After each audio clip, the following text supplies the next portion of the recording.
Bienvenidos a De Película, el espacio de Caracol Radio dedicado al séptimo arte. Dirige y conduce Mario Alcalá.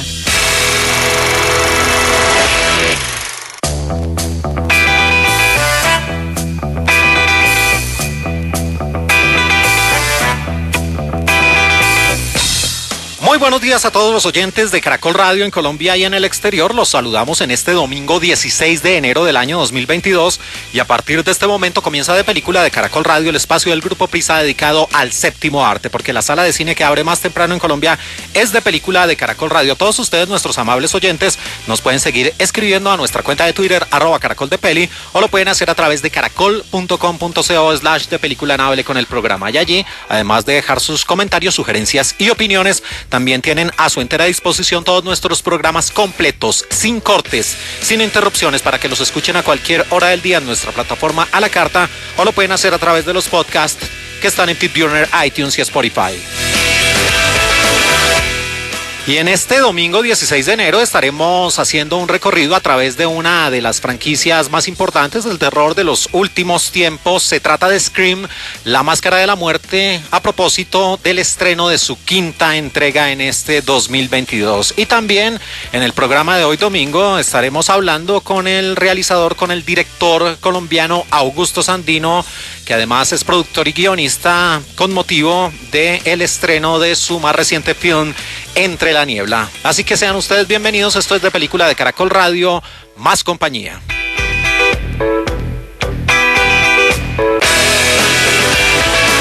En De Película, el estreno.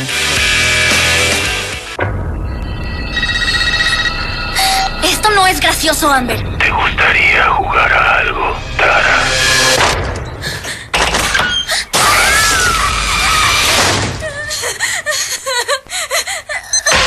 Puertas desbloqueadas. ¡No puede ser! Puertas bloqueadas.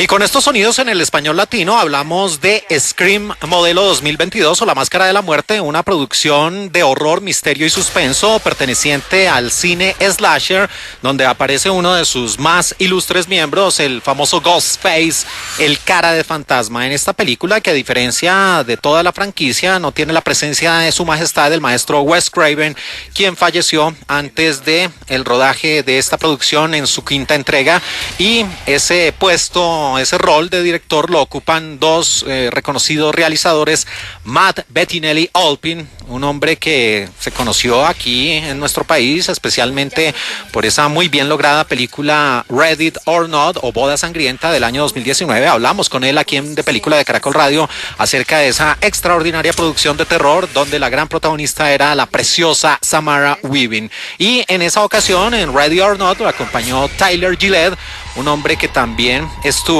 en el largometraje VHS del año 2012, navegando los terrenos del terror. Y aquí, además de esos grandes protagonistas que hemos conocido a lo largo de toda esta saga cinematográfica, aparecen como nuevos rostros en esta entrega de 2022 una mexicana. Ella nació en Nuevo León, en Monterrey, un 4 de julio de 1990, Melissa Barrera, que estuvo in the Heights o en el barrio de Nueva York, la cinta de Lin-Manuel Miranda del año anterior de 2021, y también estuvo en Vida en las temporadas de 2018 a 2020.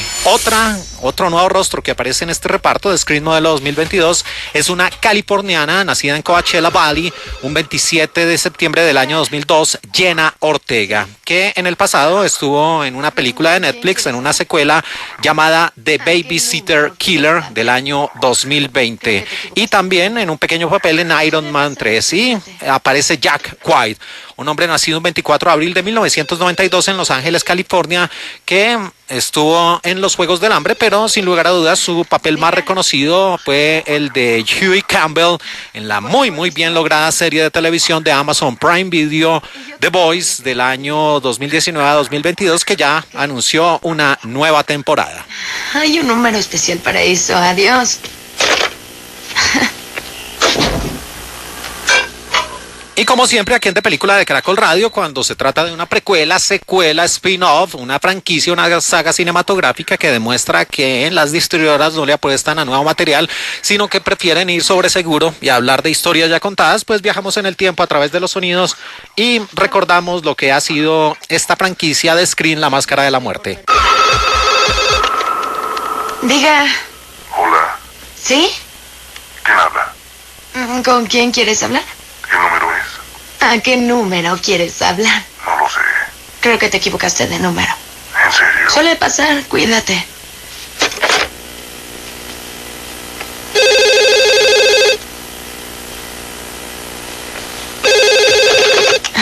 Diga, Lo siento, marqué el número equivocado.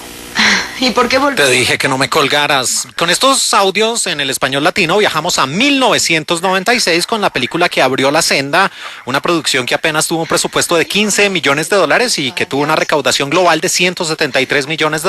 Scream, La Máscara de la Muerte de 1996, dirigida por su gran majestad, uno de los grandes maestros del cine de terror de todos los tiempos, productor y guionista, nacido un 2 de agosto de 1939 en Cleveland, Ohio, en los Estados Unidos, y que murió en 2015, un 30 de agosto, en Los Ángeles, California. El gran maestro de maestros, Wes Craven, el mismo hombre que además de la saga cinematográfica de Scream nos presentó otra muy célebre, Pesadilla on Elm Street, o la famosa producción con el gran Freddy Krueger, otro de los ilustres asesinos del cine slasher. Y esta película vino en un momento importante porque para muchos en esos años 90 el terror venía de capa caída.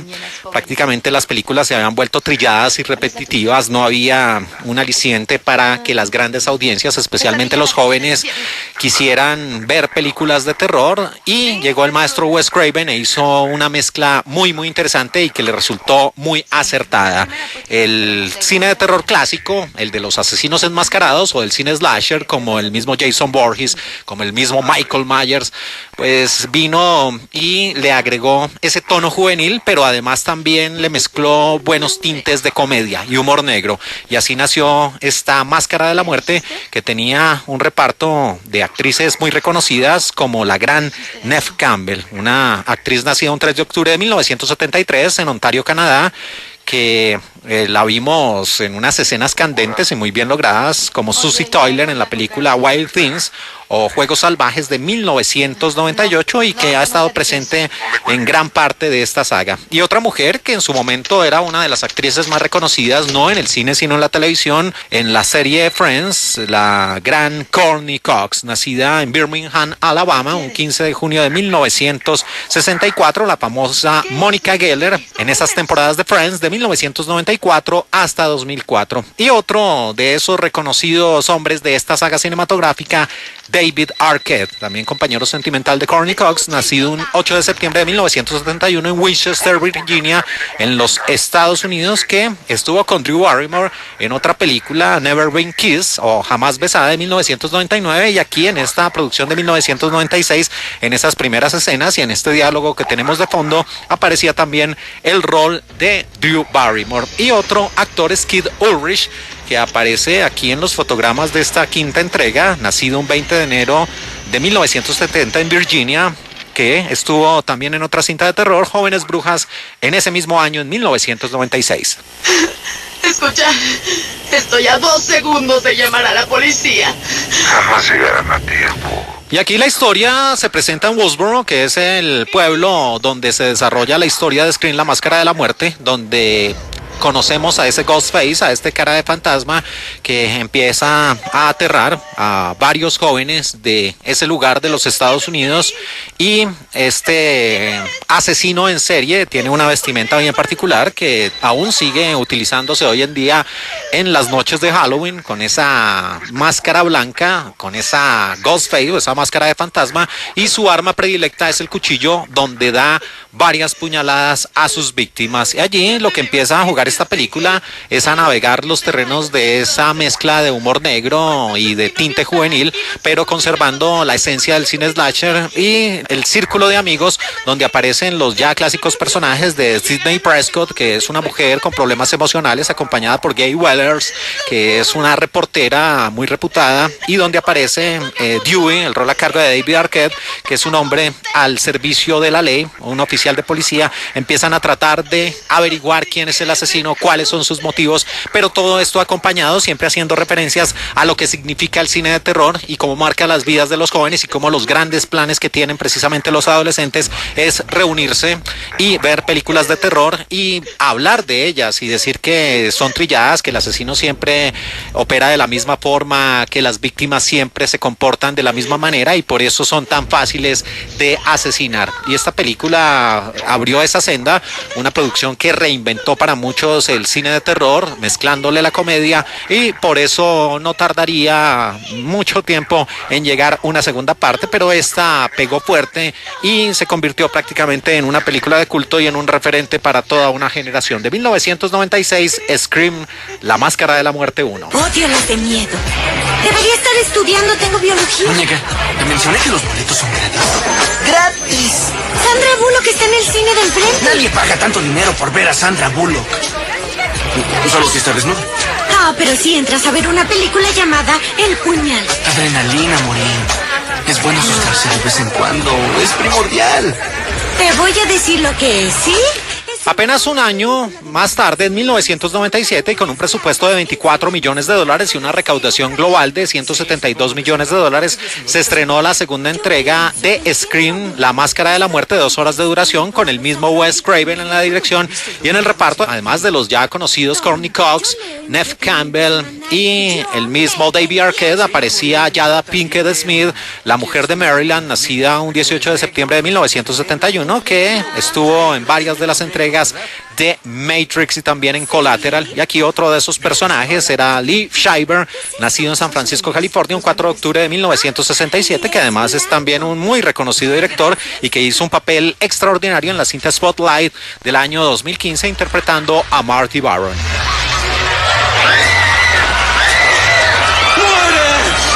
Y para tratar de conservar un poco ese elemento sorpresa por parte de Wes Craven para esta película, el elenco no fue informado de la identidad del asesino hasta el último día del rodaje. Además, el elenco no recibió las últimas 10 páginas del guión y esto se convirtió en una sorpresa para ellos en el momento de llegar a rodar bajo las direcciones de Wes Craven. Además, las últimas 10 páginas del guión se imprimieron en papel gris para evitar una duplicación ilícita por parte de los miembros y que se convirtiera en una verdadera sorpresa, además de hacerles firmar un acuerdo de confidencialidad. Y esta historia trataba de retomar la esencia de la película del año anterior y además de esto mostrar que esos asesinatos que habían sucedido en Woodsboro daban pie para una saga cinematográfica dentro de la propia Scream que se llamaba Stab o Puñalada, una película que se está exhibiendo en esta escena que tenemos de fondo y donde aparece una pareja de afroamericanos y todos están prácticamente bajo el efecto, bajo la fiebre de lo que es Stab, y por eso van a la sala de cine vestidos como el Ghostface, como el cara de fantasma, y allí se produce el primer asesinato. De ahí en adelante lo que vemos es una película que sigue el mismo modelo de cómo Ghostface empieza siendo muy selectivo, escogiendo a sus víctimas para tratar de llegar a ese final en esa producción que, a pesar de todo ese celo y de la gran sorpresa que quería su director Wes Craven, simplemente apeló a algo ya que han hecho otras franquicias y es buscarle familiares a los asesinos para poder justificar la presencia de ese nuevo Ghostface de esa entrega de 1997, Scream 2, La Máscara de la Muerte. ¡El Withers! Increíble.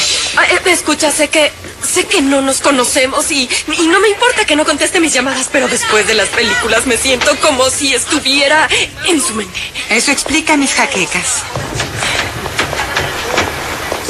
Lamento que las cosas no hayan funcionado en 60 minutos, pero Total Entertainment fue un buen paso. Gracias. Lamento que las cosas... Y con un nuevo siglo, una nueva década, llegó en el año 2000 Scream 3, La Máscara de la Muerte, nuevamente en la dirección el maestro Wes Craven. Aquí ingresaban al elenco de esta franquicia Kelly Rutherford, una mujer nacida un 6 de noviembre de 1968 en Elizabethtown, Kentucky, en los Estados Unidos, que fue Megan Lewis en Melrose Place en las temporadas de 1996 a 1999. Aparecía otro gran actor, nacido un 13 de enero de 1966 en Maine, en los Estados Unidos, el gran Patrick Dempsey, muy conocido por su participación como el Dr. Derek Shepherd en la serie Grey's Anatomy, que también lo vimos en Enchanted o Encantada como Robert en el año 2007.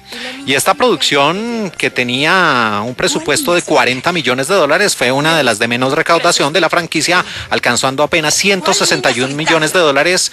Y aquí, después de los terroríficos acontecimientos que tuvieron lugar en esa localidad de Woodsboro, en esa famosa casa maldita, Sidney está tratando de rehacer su vida. Vive alejada de la urbe en una casa en las montañas, intentando olvidar ese pasado, aunque sus pesadillas son recurrentes, y se dedica a proporcionar apoyo moral a las víctimas, a las mujeres que han tenido también ciertos episodios emocionales, ciertos traumas, pero recibe una llamada para informarla de que los asesinatos se están produciendo durante el rodaje de Stab 3, y de nuevo aquí Wes Craven hizo uso de esa otra franquicia dentro de la misma franquicia de Stab, y ella, como protagonista de los hechos reales, decide ir a ese lugar, tratar de apoyar a las víctimas, pero además también se muestra cómo este fenómeno mediático hace parte de la trama y se convierte también en una serie de televisión donde los nuevos protagonistas pues van a ser las víctimas de este Ghostface.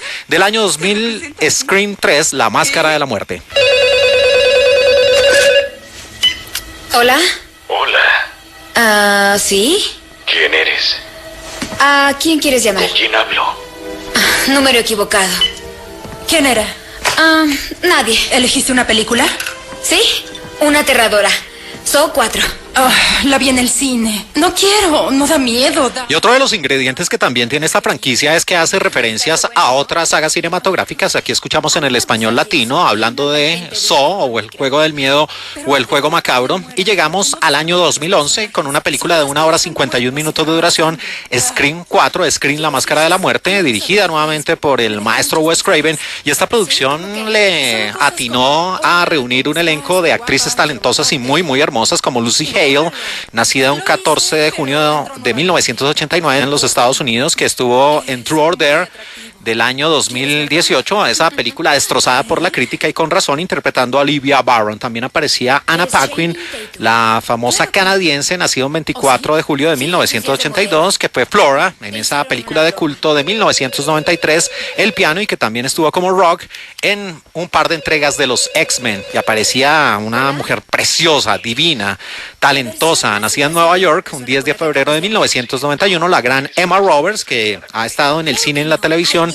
y que estuvo en We're the Millers y también en Nerf, esa película acerca de las redes sociales. Otra mujer hermosa en esta película, en esta cuarta entrega, Alison Brie, que es productora y guionista, nacida un 29 de diciembre de 1982 en Los Ángeles, y que la vimos como la gran Ruth Wilder en esa muy buena serie que apenas estuvo un par de temporadas al aire, Glow, que hablaba de la lucha femenina. Y para completar este ramillete de hermosas mujeres aparecía Hayden Panettiere, nacida en Nueva York un 21 de agosto de 1989, y que la vimos como Claire en esa serie que tuvo relativo éxito, Heroes, Héroes. Es el chico acosador. Dice, contesta el teléfono. Y aquí, con un presupuesto de $40 millones, esta cuarta entrega se convirtió en la menos rentable de toda la saga, alcanzando apenas $97 millones. Una producción que muestra o sitúa los hechos 10 años después de lo que habíamos visto en esa tercera entrega, cuando Sidney Prescott ya se ha convertido en una escritora de éxito, vuelve a ese Woodsboro, a su pueblo natal, con motivo de la gira de promoción de su nuevo libro. Qué mejor lugar para promocionar su libro que el sitio donde ocurrieron los asesinatos, pero si no, no habría película. Empieza a sucederse una nueva ola de crímenes perpetrados por ese viejo conocido de la afición, como dicen los cronistas deportivos, el famoso Ghostface. Y aquí la película le apelaba gran parte de su guión y de su supuesta sorpresa al tema de esos 15 minutos de fama, y cómo esos trastornados adolescentes que querían algún tipo de reconocimiento para los medios, para el público, tomaban el puñal, la vestimenta negra y la cara de fantasma de Ghostface para oficiar como los asesinos de turno y tratar de eliminar de una vez por todas a la eterna, a la inacabable Sidney Prescott en Scream, La Máscara de la Muerte, en su cuarta entrega. Samantha, Ya sé quién eres. Ya pasé por esto. Es en serio. Ahora se trata de tu vida. Por eso sea quien sea, seguirá tras de ti. ¿Lista? ¿Para esto? Jamás. Estoy muy emocionado en anunciar que hace casi 25 años, cuando escribí Scream y Wes Craven le dio vida, no podía haber imaginado el impacto duradero que tendrían ustedes, los fanáticos. Estoy emocionado de que regresen a Woodsboro y se asusten mucho de nuevo.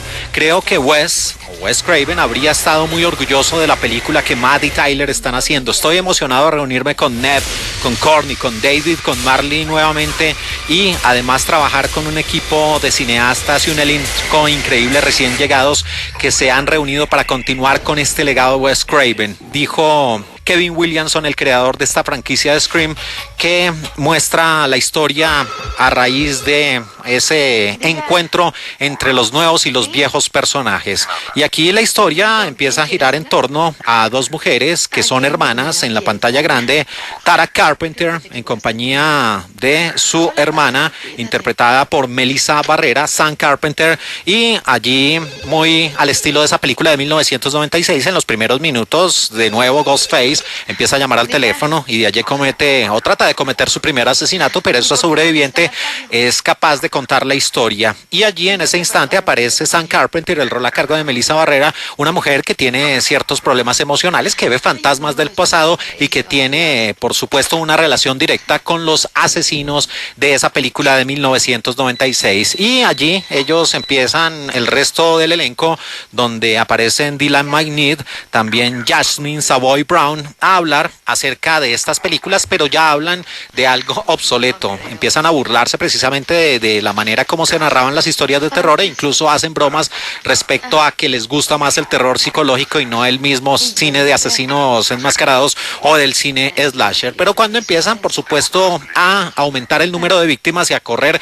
esos ríos de sangre, los viejos personajes tendrán que regresar para hacerse cargo. Y allí Sidney Prescott, como siempre ella dice, yo no muero en ninguna de las entregas y soy la más indicada y siempre tengo un arma. Ella va a regresar, allí se va a encontrar con Gail Weathers, el rol a cargo de Courtney Cox, y también tenemos de regreso a David Arquette. Básicamente el arco narrativo es el mismo, se suceden una serie de asesinatos, se involucran a los nuevos personajes con los viejos ya muy reconocidos de la franquicia, y todo esto para tratar de resolver quién es ahora el que empuña el puñal, valga la redundancia, del Ghostface, y quién viste ese traje negro y esa máscara de fantasma. ¿No me has dicho tu nombre?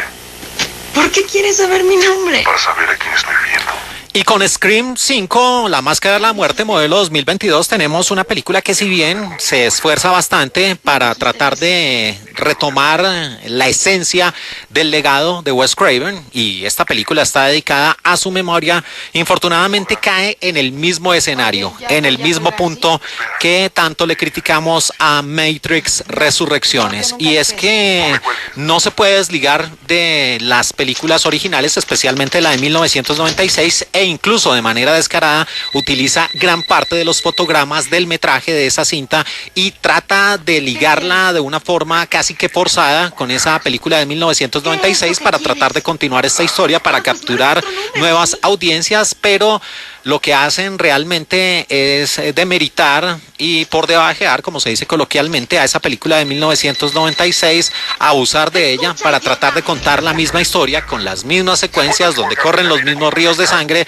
y donde, en lugar de tratar de buscar algo nuevo o por lo menos reinventar la franquicia como en su tiempo lo hizo Wes Craven, de reinventar el mismo género del terror, cae en el mismo pecado de Matrix, y es no desligarse de la película de 1996 y abusar de manera descarada de ella para llegar a una producción que simplemente ya lo de Stab y los mismos chistes y los mismos comentarios de lo que sucedía con la película de 1996 pues ya resultan forzados y exasperantes para el público que ha seguido esta saga. Seguramente va a funcionar, insisto, para las nuevas audiencias porque involucran el tema de las redes sociales y de los comentarios acerca de otras franquicias, pero para los que buscaban algo realmente similar a la película de 1996 y a las otras que fueron decreciendo en calidad, pues vamos a ver que hace lo mismo que Matrix, se burla de las otras y las quiere retomar de manera insistente y esto tiene el efecto contrario.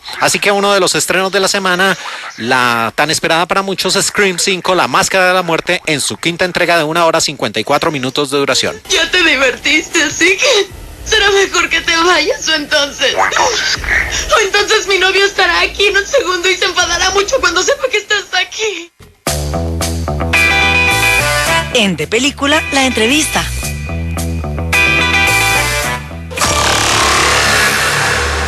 Global warming is altering the water cycle,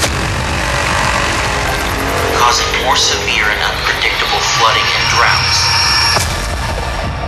Massive dams displace millions of people and destroy whole ecosystems.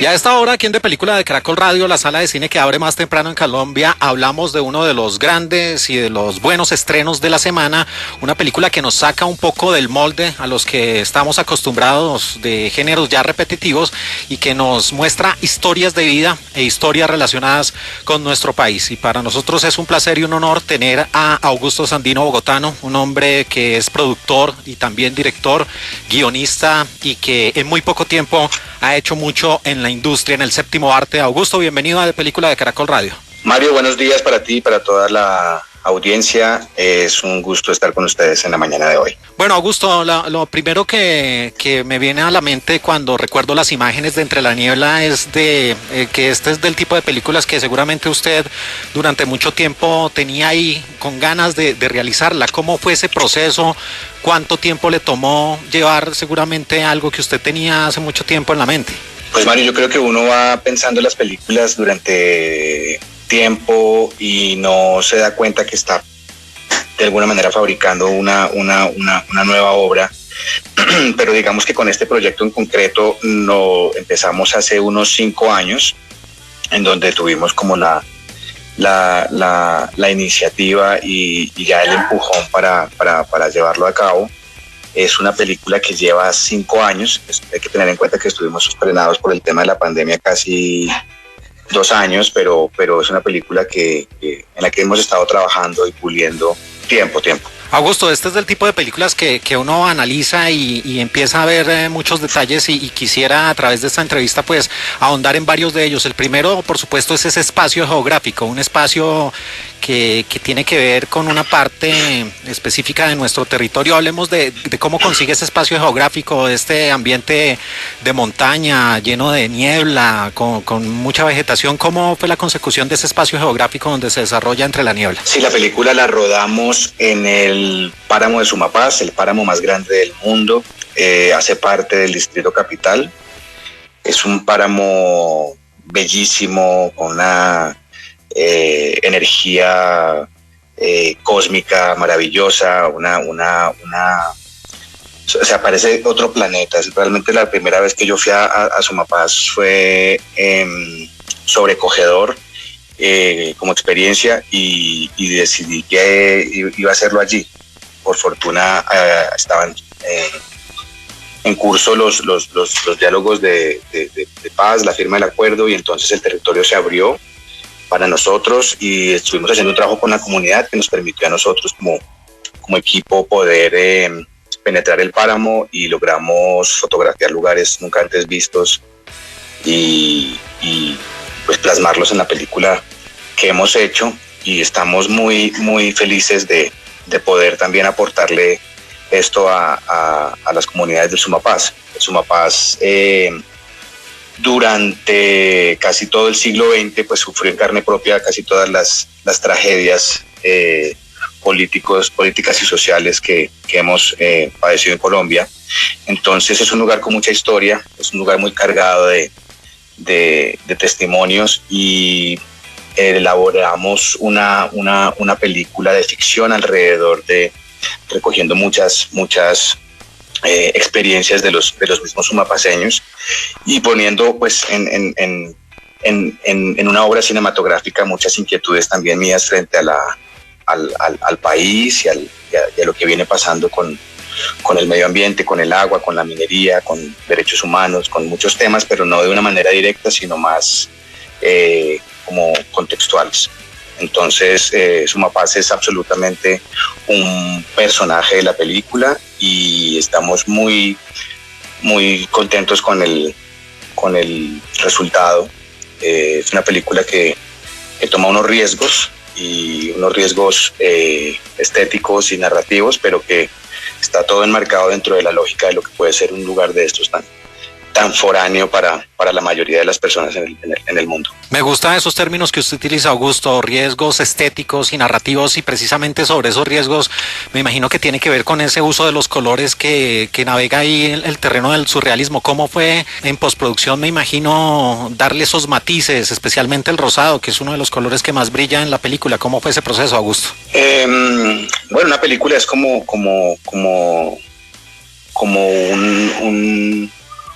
un producto que está compuesto de muchísimos ingredientes.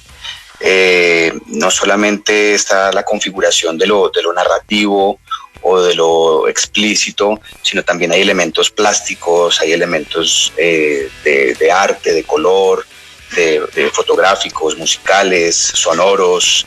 La película creemos que tiene un alto componente inmersivo, es una experiencia, es una película que te invita a viajar, a dejarte impregnar de su imaginería y de su sonido y de todos esos elementos que en conjunción hacen lo que es Entre la Niebla, una película que busca invitar al espectador a una experiencia diferente, ya que conozca de manera íntima la vida de un campesino en las montañas de los Andes, pero también a que se dé cuenta desde otra orilla cómo puede vivir una persona que está aislada en la Colombia profunda, ¿no? Una persona que está viviendo frente a la amenaza del desplazamiento forzado, pero que también tiene la capacidad de soñar. Entonces son muchos elementos que se combinan para lograr que la obra tenga una unidad y una coherencia, y pues tiene que ver como con el trabajo. Estábamos buscando el cine. He sido una persona que se ha empeñado mucho en depurar el lenguaje, pues mi lenguaje propio, y lo que he estado haciendo acá es una película con una propuesta realmente honesta. Yo partí desde la libertad absoluta de que no tenía que complacer a nadie, sino que realmente iba a ser la película que quería, y pues ahí está, para que todas las personas que disfruten Entre la Niebla o la vean o tengan esa experiencia, pues también se comuniquen y nos entablemos en un diálogo. Sí, Augusto, estoy muy de acuerdo con ustedes. Se nota en cada fotograma que esta película es suya, que usted tuvo la libertad de hacer muchas cosas.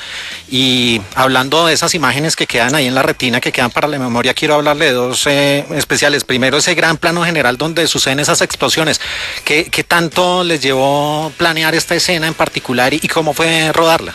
Bueno, el cine tiene sus mecanismos y a veces podemos utilizar la magia del cine para lograr ciertas experiencias en el espectador. Entonces eso ha sido un trabajo. Nosotros trabajamos con una compañía de postproducción especializada en efectos visuales que quedan en Praga, en la República Checa. Ellos pues se enamoraron de la película cuando vieron un corte muy inicial, y conversando con ellos y tratando de darle forma a esas cosas que yo estaba imaginando y que yo quisiera ver reflejadas en la pantalla, pues empezamos a explorar. El trabajo, o sea, la ventaja que tuvimos nosotros es que tuvimos el tiempo para trabajar en la película hasta que yo quedara satisfecho con la manera en que la íbamos a mostrar, y es un trabajo. Creo que también desde los efectos visuales estamos acostumbrados con las películas de Hollywood y de los estudios de los majors a ver grandes efectos visuales, efectos especiales y cosas de estas, pero yo quería utilizarlos de manera narrativa en un contexto muy específico, y creo que conté con un equipo maravilloso que hace parte de películas también de ese calibre en Hollywood, y ahora pues está al servicio de una película absolutamente colombiana. Y otra de las escenas también, y no sé usted qué filiación tenga con Led Zeppelin o algo, pero hay esa escalera al cielo, esa Stairway to Heaven. ¿Cómo fue también esa escena que también es muy diciente en la película, Augusto? Pues Mario, ahí estás dando como spoilers, pero la cosa es el espíritu de libertad del que te estoy hablando. Es poder traducir en imágenes y sonidos y sensaciones lo que yo estaba pensando y utilizar o sintiendo, y utilizar ese lenguaje que puede ser más onírico en una película y en una obra que está hablando de simbolismos, o a través de simbolismos está hablando de cosas muy puntuales, la vida, la muerte y el amor. Ante todo es una película que habla de la relación de un hijo y su padre, y es una despedida.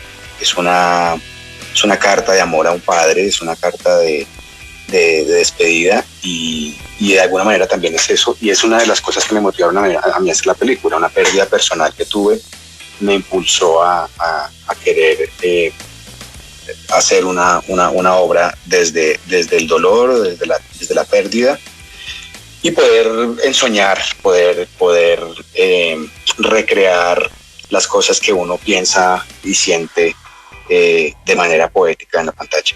Hablando de poesía, quisiera revivir este recuerdo, pero está extinguido ahora, casi nada subsiste, yace lejos en los años de mi adolescencia. Y aquí se nota también su mano, Augusto, cuando usted acompaña esas muy bien logradas imágenes con esos textos. ¿De dónde vienen esos textos? ¿Son parte de esa experiencia personal, de esa carta de amor de las que usted habla, o cuál es la fuente de esos variados y muy interesantes textos que aparecen a lo largo del metraje? La película tiene un epígrafe, que es el que acabas de leer, de un poeta griego, Constantín Cavafis, que a mí me gusta muchísimo, y la película sí tiene un halo poético, y eso es parte de mi propia invención. Es una manera en que conocemos los sentimientos y los pensamientos de F, ese personaje protagónico, y es la manera en que también nos podemos conectar con la película a través de esos textos que vamos conociendo. No, es un trabajo de creación del personaje. Es un personaje que, no sé los oyentes cómo lo sientan, pero a veces cuando uno está caminando durante muchas horas, o montando bicicleta, o conduciendo, o estando en absoluta soledad, la mente funciona de otra forma, ¿no? Y la mente también tiene una manera de reflexionar y de elevarse, y de decirte cosas, o de plantearte ideas o sensaciones que después tú tienes que buscar la manera de traducir en algo concreto. De ahí surge un poco la poesía de esas imágenes, o surge la pintura o la música. Digamos que todos tenemos esa capacidad de crear, de recrear, o por lo menos de apreciar esas otras vivencias y esas otras maneras de comunicar nuestros sentimientos y expresar nuestras sensaciones humanas, y por eso es el arte. Entonces, de alguna manera, pues como lo que yo quería, lo que he querido es que no minimizar o reducir la experiencia de un campesino a los lugares comunes, sino que existen muchas formas de ser y de coexistir, y a partir de esos pequeños momentos en donde está el ser humano en soledad,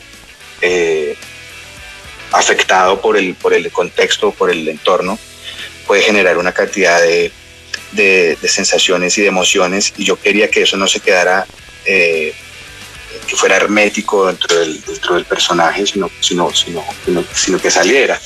No era una película que estaba buscando ¿cómo se diría? Como basarse en el texto, en el diálogo. Pasa mucho.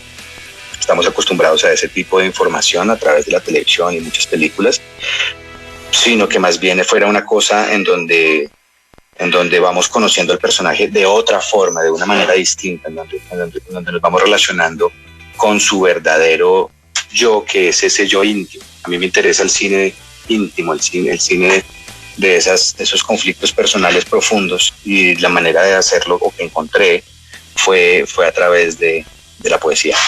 Otro punto que usted toca ahí, Augusto, y que me parece muy importante en el trabajo con Sebastián, con F, que es el gran protagonista, cuando usted dice que no buscaba que la película, como suele suceder en la mayoría de las veces, se basaran los diálogos como director con su actor principal, con el que se soporta todo el peso dramático de la película. ¿Cómo se trabaja con él, especialmente cuando no hay tanto diálogo y cuando se tiene que ser más expresivo? El trabajo consistió en conocernos profundamente, en tener una relación de intimidad absoluta de los sentimientos, y en observar, ¿no?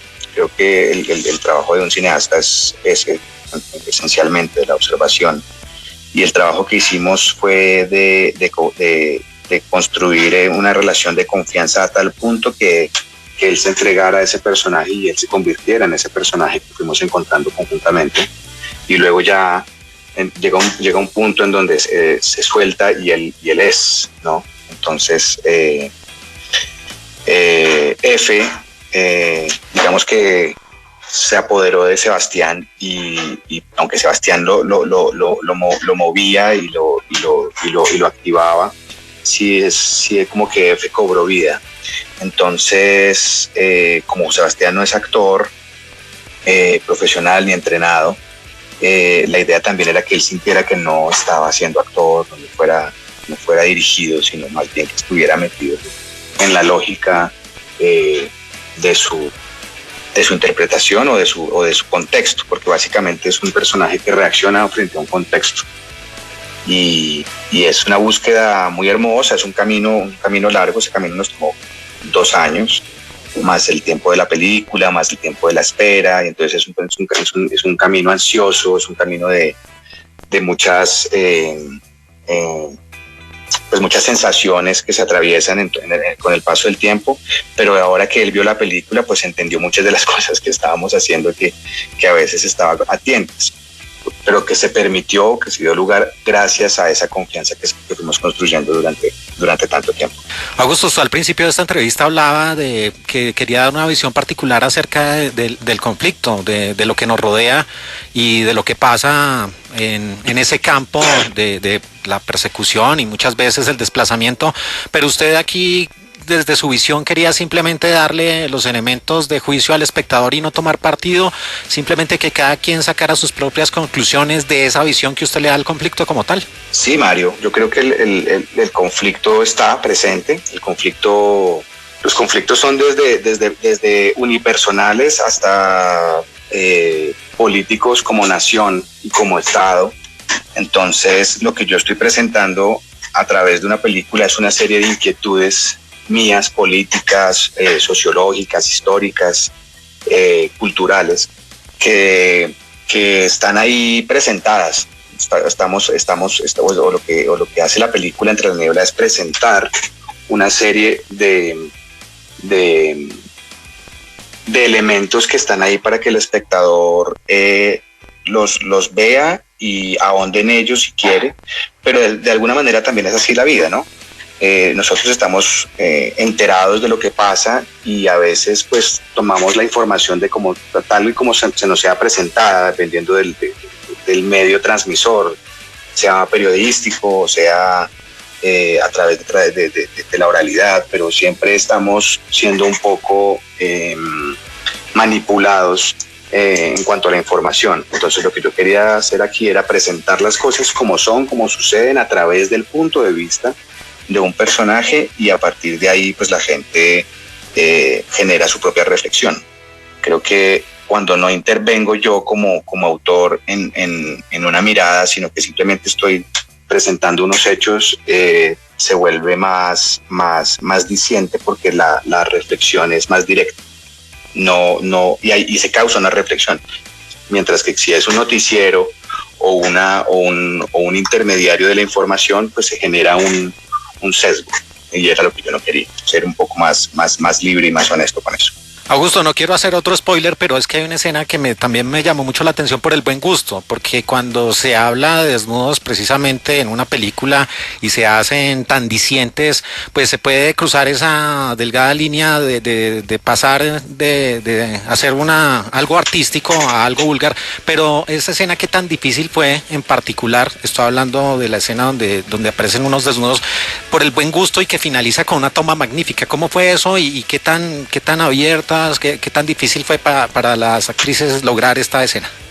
Ok, ya sé de qué escena hablas. Hay varios desnudos en la película, por eso nos dieron calificación de 15 años.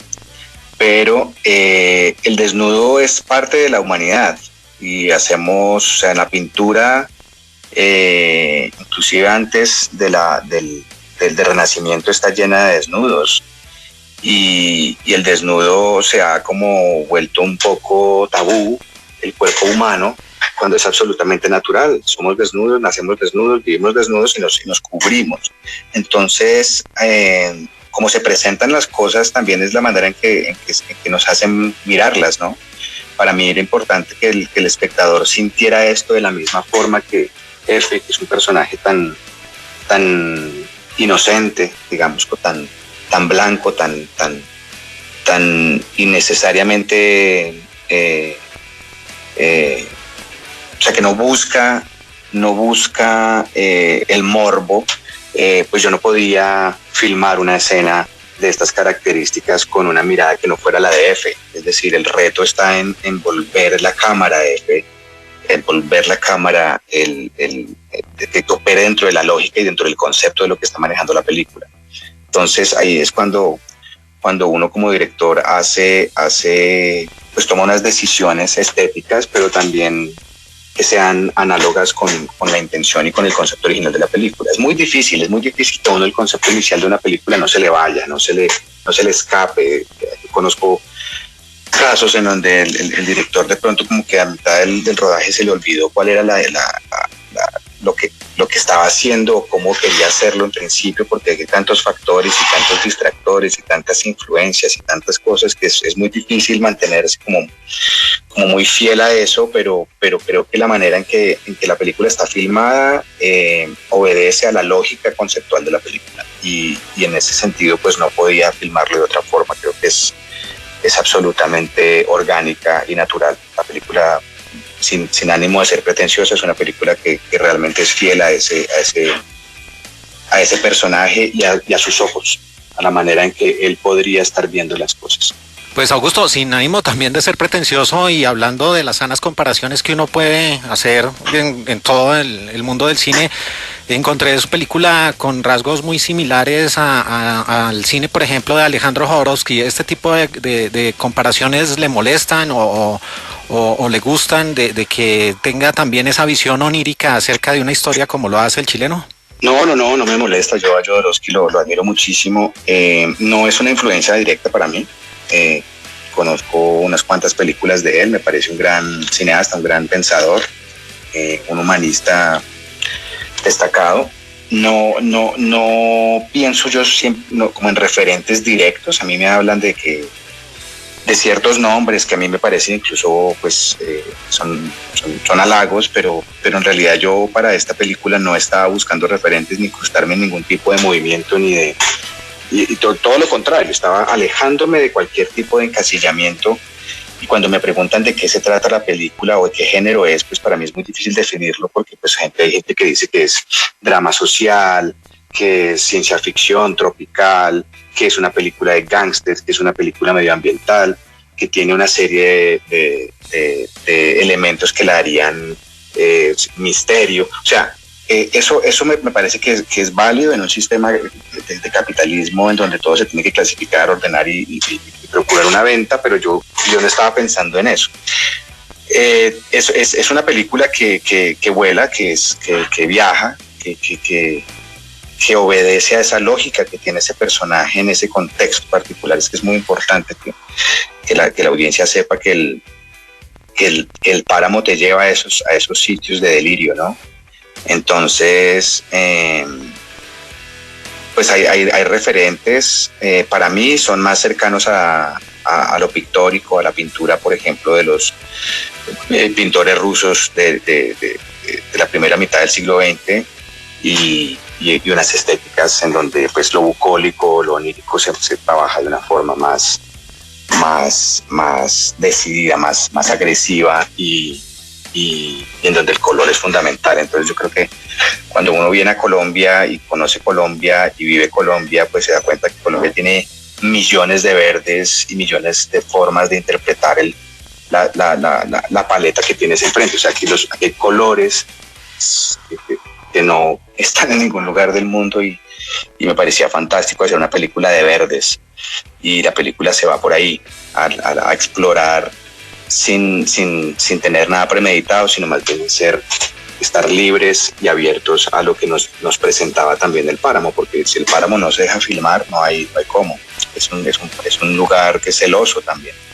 Entonces se te puede caer una nube y no ves nada a 2 metros de distancia, o puede levantarse y mostrarte uno de los paisajes más hermosos que puedes ver en tu vida. Entonces era también una cosa ahí de comulgar con el páramo y de sentir y de compenetrarnos con lo que estábamos haciendo, pero también lo que decía antes, como siendo muy fieles al concepto, no buscando referentes o buscando que la película se pareciera a otra que yo ya había visto, sino hacer una película que yo no había visto, y por eso la estaba haciendo. Esa es más la motivación. Pues desde mi humilde opinión, Augusto Sandino, yo definiría esta película como un lienzo en movimiento de 76 minutos de duración. Da una visión muy interesante acerca del conflicto, pero que lo aborda de otra forma. Pues Augusto Sandino, muchas gracias por haber estado aquí en De Película de Caracol Radio, y esperamos que nuestros oyentes se encuentren con Entre la Niebla allá en la sala de cine donde debe ser, y disfruten esta experiencia y esta muy interesante visión de nuestro conflicto. Augusto, muchas gracias. Sí, muchas gracias. Quiero invitar a todos los oyentes a que vayan a ver Entre la Niebla, a sentirla, a dejarse llevar. Es una película que definitivamente está hecha para ver en las salas de cine, en la oscuridad, en la experiencia colectiva, con un sonido de calidad y con una imagen que te da solamente una sala de cine. Entonces, pues invitadísimos todos y todas a que nos visiten a www.entrelaniebla.com, en donde van a encontrar mayor información, nos sigan en redes y estemos compartiendo cómo ha sido su experiencia. También me interesa saber cómo la gente va recibiendo la película aquí en Colombia, que es el lugar para el que fue hecho.